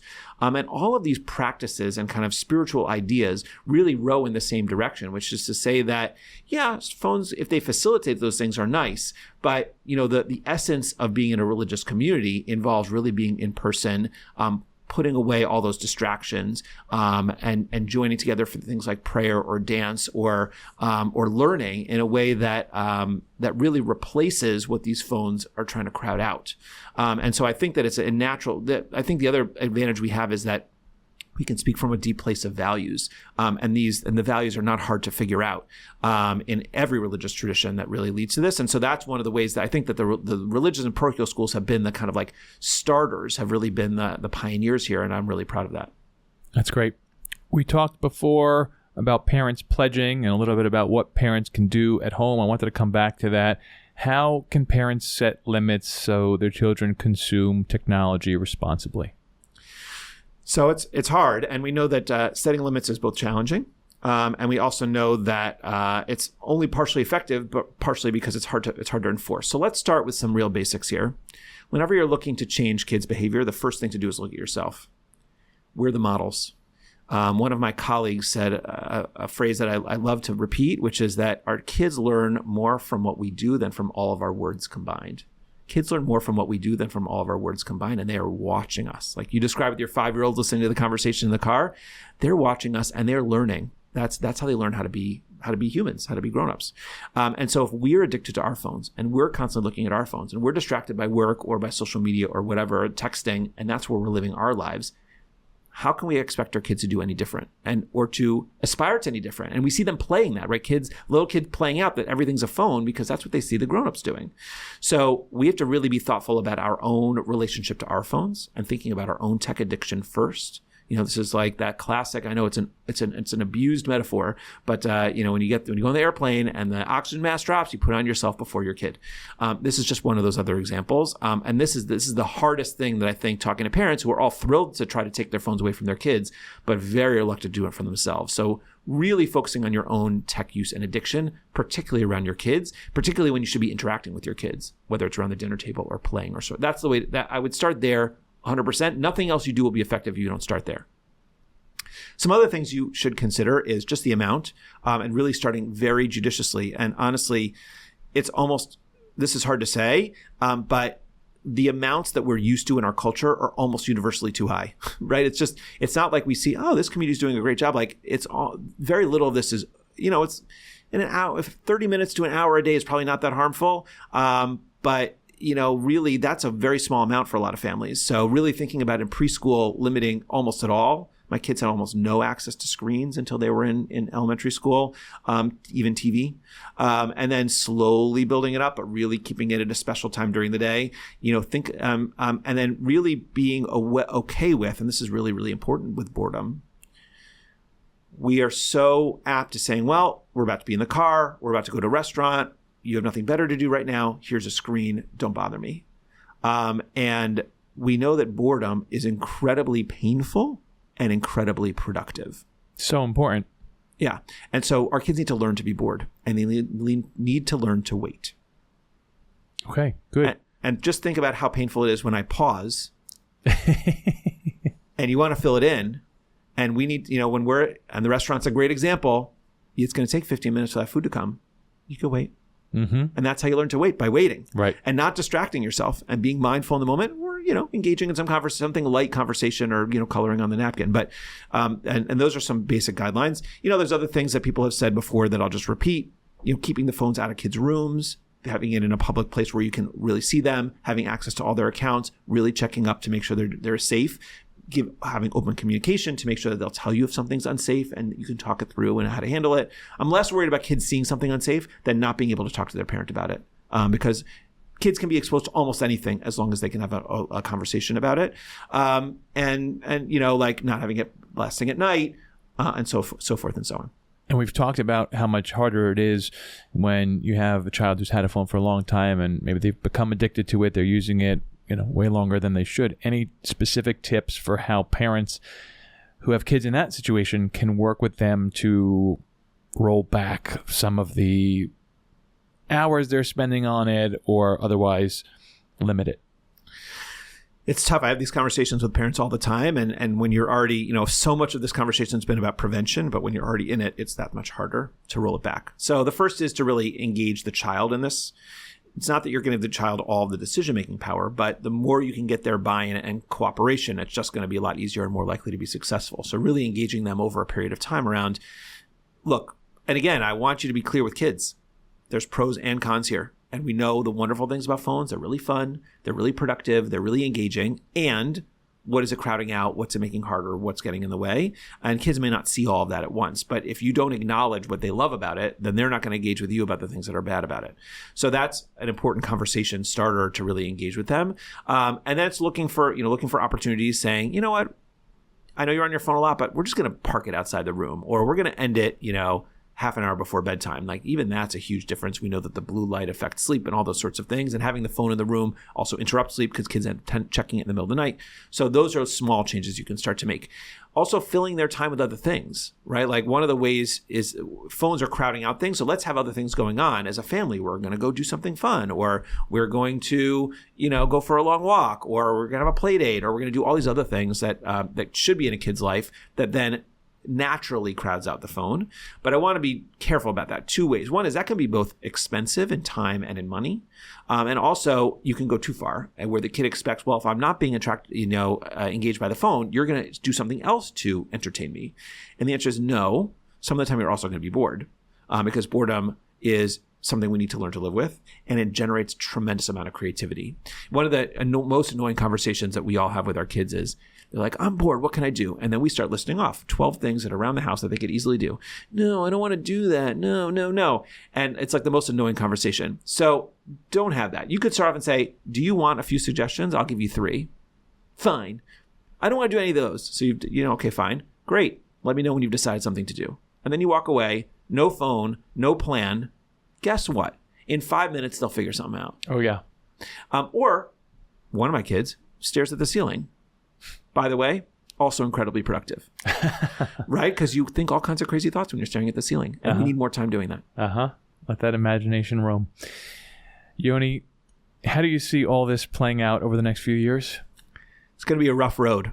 I think there's a lot of optimism right now. This is this new opportunity for us to really tackle this problem as a group, and I think there's a lot of energy behind it. And I think we know from culture change that it's a long, slow slog, and people lose energy. I think there's going to be a lot of people who are going to say, I'm really on board, but my kid is an exception, or my family's an exception. Or they're going to say, I'm doing a great job with it, but then you watch them for 5 minutes and you're like, really? You are? So this is going to take, it's taken 60 years to change culture around maybe, it was probably in the process before, but 40 to 60 years to really change culture around smoking. It's a long time for us to learn to manage this as a culture. So I really invite people to come and view this as a marathon. A lot of schools have come out immediately with policies and we're going to jump right on it. And I think that's great because they're really eager. I think we're taking a little bit of a longer, slower approach at Shefa, saying we got to work with everybody. We got to work with the families. We got to work with the kids to slowly make this change, but really be insistent that this is a huge change we need to make, and we need to accommodate to it. Again, this is not smoking. This is food. How do we find a way to live with it and get the benefits of it without overeating or undereating? Any other encouraging words you'd like to leave our listeners with before we wrap up? Yes. I'm very hopeful. I'm hopeful for two reasons. One is because we've seen that we as a human species, adapt to new technologies eventually. When it first comes out, it's a moral panic. Socrates. Socrates was really upset about the advent of writing, that writing became more common because then he was afraid that people would stop memorizing. He was right, but I don't think any of us are ready to give up writing. When Gutenberg came out with the printing press, there was a huge moral panic that, it would change the world. And that moral panic was correct. But we love books, and books are now something that we are nostalgic for and wish our kids would spend more time with, not less. When radio came out, TV, internet, all those things, we're now nostalgic for them and saying, oh, that was a simpler time when all I did was sit in front of the TV for 4 hours a night, which is probably not ideal even then. So I know that in 30 or 40 years from now, we'll look back with nostalgia on this era of, smartphones. That was such a good time. Things were so good back then when we just had smartphones. Now we have, fill in the blank, I don't even know what, that's going to be even worse. So part of it is we do as humans accommodate and learn to manage new technology. And I have confidence we can do that. We've also seen, as we've talked about in this conversation, some examples of where we have actually carved out spaces, and it's been really powerful, where we have found that balance. Summer camp. Summer camp is just a beautiful example where most sleepaway summer camps, kids just don't have access to them at all. And many summer camps, this summer in particular, I've noticed a change, are limiting access for their counselors. So I have one kid who's working in a summer camp, and he doesn't have his phone during the day. He's 21. He's not young. And it's frustrating. We want to reach out to him, but his phone is parked in a building across the other side of camp. And so you can only go there at night, check it for whatever, half an hour if he needs to talk to us. But he's really without his phone because they don't want the kids to be around phones at all. And they've created this amazing space where they're doing that. So I think we can create these spaces that both are free of phones, and then we also have to do the really hard work of creating space where we where we create the habits in our culture individually, but more importantly, communally, of when phones are useful. I'm going to pull it out here because I need to find my way to my next appointment. I need a GPS, and I'm going to put it away because I'm sitting at a table with you and having a conversation. And if we can get to that point where we build those habits in as a culture over time, we will have learned to really harness the great power and the opportunities that phones and social media have, rather than minimizing the damage that it causes. Excellent. Where can our listeners learn more about you and the wonderful work that the Shefa School is doing? So once again, Shefa, Jewish Day School for kids with language-based learning disabilities, so kids with trouble with reading and writing, K-8. We are always happy to speak to families whose child might or might not fit into our school that continues to grow right in the heart of Manhattan. So people from all over the New York area, you'd be surprised how far out in the New York area people travel in. And so it's really great. Shefaschool.org. We have Instagram. We have all the things that you can check out as well, and reach out. And we also just moved into a new building, so we're going to have a lot of opportunities for families that want to check out. We're a 14-story building, half a block from Columbus Circle and the park. So come check us out. Excellent. Yoni, it's been wonderful speaking with you today. Thank you so much for your insights about this crisis and what we can do to address it. I'm optimistic that we can alter the course and help young people learn to use technology responsibly. Thank you. Can I add one thing to that last part? Sure. I would also say, if you're interested in having a speaker or learning more, I have been doing some really wonderful speaking opportunities, mostly in schools and in communities. Let me say it again. Sure. If you're interested in your community or your school engaging in this more, that's something that I've gotten pretty busy doing lately. I've been going out to schools and communities, synagogues, things like that, and really engaging with the community to help think this through. So if you're interested in inviting me to your community, don't hesitate to reach out. Amazing. Thank you so much. Thanks for listening to Curious Incident, a podcast for special needs families. Don't forget to subscribe for a new episode every month. For more resources and helpful information, check out our website and blog at dionlawfirm.com. This podcast provides general information which is not intended to and does not constitute legal advice. You should not rely on this information for any purpose. For legal counsel, you should consult with an attorney to discuss your specific circumstances. Your listening to this podcast does not create an attorney-client relationship between you and the law offices of Adam Dion, PLLC. No attorney-client relationship is established unless a retainer agreement has been executed between the client and the law offices of Adam Dion. This podcast may constitute attorney advertising. Prior results do not guarantee a similar outcome. Any guests featured or resources mentioned on this podcast are for information purposes and are not endorsed by the law offices of Adam Dion, PLLC.